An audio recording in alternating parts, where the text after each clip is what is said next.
एक छोटे से गांव में रामू नाम का एक हलवाई रहता था। उसकी मिठाइयाँ बहुत स्वादिष्ट होती थीं, इसलिए उसकी दुकान पर हमेशा भीड़ लगी रहती थी। लेकिन रामू की एक बहुत बुरी आदत थी, वह बहुत लालची था। वह ग्राहकों को कम मिठाई देकर ज्यादा पैसे लेता था। लोग उसकी मिठाई तो पसंद करते थे, लेकिन उसकी चालाकी से अनजान थे। एक दिन उसकी दुकान पर एक बूढ़े बाबा आए। बाबा ने कुछ लड्डू खरीदे और मुस्कुराकर बोले, बेटा, ईमानदारी से काम करो, लालच इंसान को कभी खुश नहीं रखता।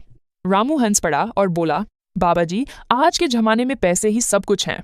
बाबा ने जाते जाते उसे एक छोटा सा बर्तन दिया और कहा, यह साधारण बर्तन नहीं है, जो भी मांगोगे यह देगा, लेकिन ध्यान रखना, लालच मत करना। रामू ने घर जाकर बर्तन को मेज पर रखा और बोला, मुझे 100 लड्डू चाहिए। अचानक बर्तन से लड्डू निकलने लगे। रामू की आंखें खुशी से चमक उठीं। अब उसका लालच बढ़ गया। वह बोला, मुझे बहुत सारा सोना चाहिए। इतना सुनते ही बर्तन से सोने के सिक्के निकलने लगे। कुछ ही देर में पूरा कमरा सोने और लड्डुओं से भर गया। रामू घबरा गया। वह सिक्कों और लड्डुओं के नीचे दब गया और चिल्लाने लगा, बाबा जी, मुझे माफ कर दो, मैं लालची नहीं बनूंगा। तभी बाबा प्रकट हुए। उन्होंने जादुई बर्तन वापस ले लिया और सब कुछ पहले जैसा कर दिया। रामू को अपनी गलती का एहसास हो गया।